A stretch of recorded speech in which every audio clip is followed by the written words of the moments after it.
Hello বন্ধুরা, আমি সুস্মিতা আবার একটা নতুন ভিডিও নিয়ে চলে এসেছি। বন্ধুরা, তোমরা সবাই কেমন আছো? আশা করি ভালো আছো, আমিও ভালো আছি। এটা কাবলি ছোলার রেসিপি। এটা আমি কীভাবে রান্না করবো এটাই তোমাদের সাথে শেয়ার করছি আজকে। কাবলি ছোলাটা প্রথমে ভিজিয়ে রেখে দিয়েছিলাম, তারপরে প্রেশার কুকারের মধ্যে সিটি মেরে নেব। এর মধ্যে দিয়ে দিয়েছি জল, নুন আর সামান্য 1 চামচের মতন হলুদ গুঁড়ো দিয়েছি। দিয়ে এটাকে আমি সিটি মেরে নেব। আর এইদিকে আমি সব গুছিয়ে নিয়েছি যা যা আমার লাগবে। এখানে মগজদানা, কাজু বাদাম ভেজানো আছে, পেঁয়াজ কুচি, টমেটো কুচি, আদা রসুন আর কিছুটা কাঁচা লঙ্কা। আমি এখানে পরিমাণ মতন সব নিয়ে নিয়েছি। আর এখানে আমি মিক্সির বাটিটা নিয়ে নিয়েছি। এখানে আমি পেঁয়াজগুলো প্রথমে দিয়ে দিলাম আর কাঁচা লঙ্কা দিয়ে দিলাম।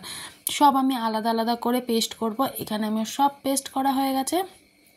আদা রসুন, টমেটো আর পেঁয়াজ, কাঁচা লঙ্কা আর ওখানে রয়েছে কাজু বাদামের পেস্ট। আর এখানে আমি পনির ছোটো ছোটো করে কেটে নিয়েছি। আর লাগবে আমার বাটার, ওখানে বাটারটাও নিয়ে রেখে দিয়েছি।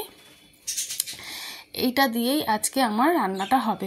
এখানে তেল গরমও হয়ে গেছিলো। আমি পনিরগুলো হালকা করে ভেজে নেব। কড়া করে আমি এখানে পনিরগুলো ভাজবো না।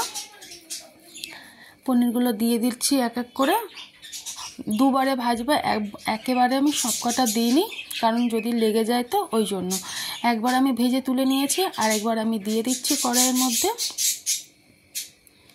এই করে আমি সম্পূর্ণ পনিরগুলো সব ভাজা হয়ে গেল। এই যে বাটির মধ্যে তুলে নিয়েছি। আমি কিন্তু খুব কড়া করে এটা আমি ভাজিনি।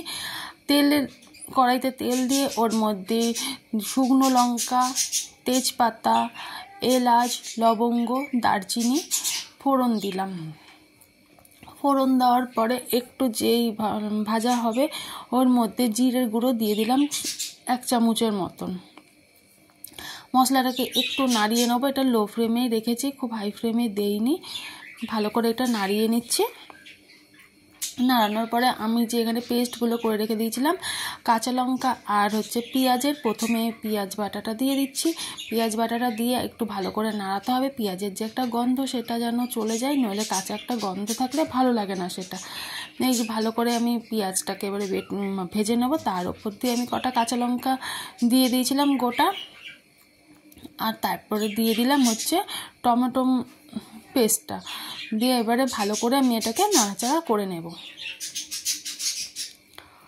অনেকটাই ভালো করে নাড়াচাড়া করতে হবে, কেননা কাঁচা গন্ধটা যেন চলে যায়। এর মধ্যে আমি এক এক করে সব মশলাগুলোই দিয়ে দেবো। এখানে দিয়ে দিলাম আদা রসুনের পেস্টটা। এটা দিয়েও এবার আমি ভালো করে নাড়াবো। বন্ধুরা, আর তোমরা কেউ স্কিপ করে ভিডিওটা দেখবে না, সবাই সম্পূর্ণ ভিডিওটা ওয়াচ করবে, তাহলে ভালো লাগবে। আর সুন্দর সুন্দর কমেন্ট করবে, একটা লাইক করবে, হাইপ করে দেবে, তাহলে আমার ভিডিও করতে আরও ভালো লাগবে। এখানে নুনটা পরিমাণ মতন দিয়ে দিয়েছি। দিয়ে দিলাম হলুদ, দিয়ে দেবো জিরের গুঁড়ো। এবারে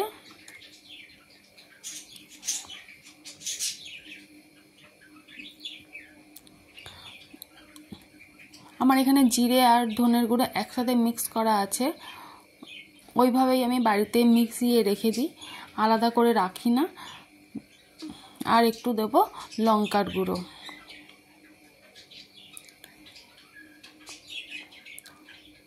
আর ওপর থেকে একটু কাশ্মীরি লঙ্কার গুঁড়ো দিয়ে দিচ্ছি।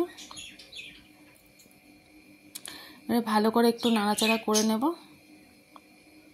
একটু না, ভালোই নাড়াচাড়া করে মশলাটাকে কষাতে হবে। এবারে মশলাটাকে ভালো করে কষাতে হবে। কেউ কিন্তু স্কিপ করে ভিডিওটা দেখবে না, সবাই ফুল ওয়াচ করবে। আশা করি ভিডিওটা তোমাদের অনেকটাই ভালো লাগবে। এখানে আমি টমেটোমের সস দিয়ে দিলাম। টমেটো পেস্ট দিয়েছি, তাও একটু টমেটোমের সস দিলাম যাতে একটু টেস্ট হয় ভালো করে। বন্ধুরা, এইভাবে তোমরা একটু বানিয়ে দেখো, ভালো লাগবে খেতে। চানাটা দারুণ লাগে, পুরো অনুষ্ঠান বাড়ির মতন পুরো খেতে লাগে। আমার কিন্তু মশলাটা আস্তে আস্তে কিন্তু হয়ে আসছে, তেল ছেড়ে আসছে। চিনিটা দিয়ে দিলাম অল্প একটু। মশলা কষানোর সময় চিনি দিলে ভালো হয়, আমরা দিই, সবাই দেয় না হয়তো, জানি না, কিন্তু আমি দিই।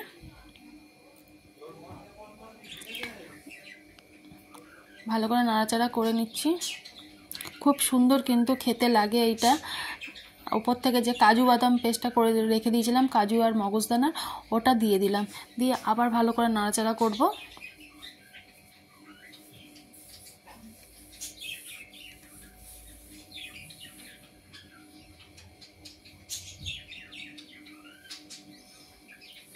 ভালো করে নাড়াচাড়া করে নিচ্ছি।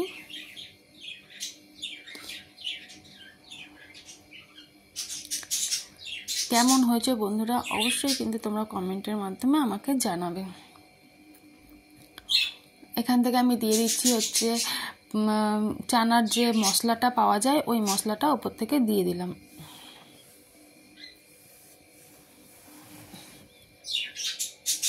আস্তে আস্তে আমার কিন্তু গ্রেভিটা হয়েই আসছে, তেল ছেড়ে দিয়েছে।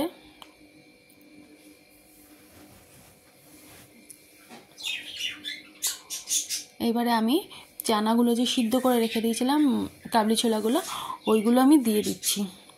আমার মশলা কিন্তু রেডি হয়ে গেছে। দিয়ে আমি এবারে এগুলো দিয়ে দিলাম। দিয়ে আমি আবার ভালো করে নাড়াচাড়া করে নেব। ভালো করে বেশ ভালো করে মিশিয়ে নিচ্ছি মশলাটার সাথে।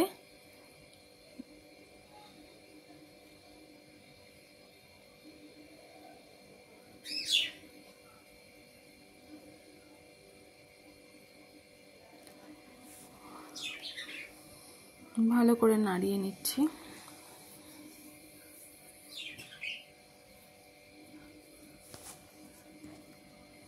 এখান দিয়ে 1 চামচের মতন বাটার দিয়ে দিলাম। বাটারটা বললাম না যে লাগবে, ওই জন্য বাটারটা দিয়ে দিলাম। বাটারটা দিলে বেশ আলাদা একটা টেস্ট হয়।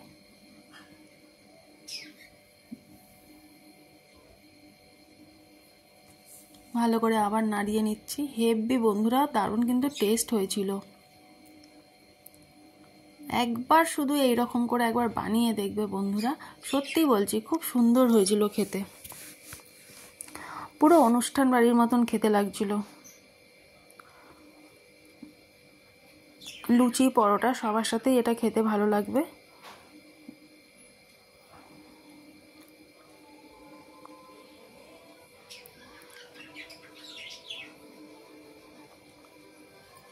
একটু গরম মশলার গুঁড়ো দিয়ে দিচ্ছি।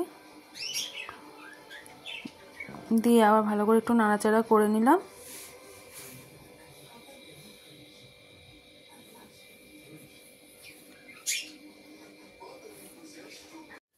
ভালো করে এবার নাড়িয়ে নিচ্ছি। এবার আমি জল দিয়ে দেবো। সামান্য একটু জল দিয়েছি। দিয়ে আবার একটু ভালো করে একটু নাড়াচাড়া দেওয়ার পরে তারপরে আমি পরিমাণ মতন জল দিয়ে দেবো।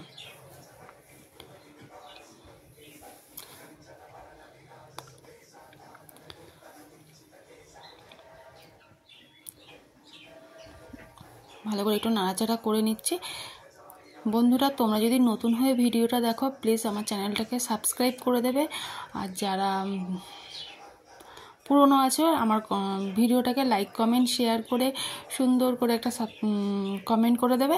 আমি এখানে পনিরটা দিয়ে দিলাম। দিয়ে এবার একটু ভালো করে নাড়াচাড়া করে এবারে আমি জল ঢেলে দেবো।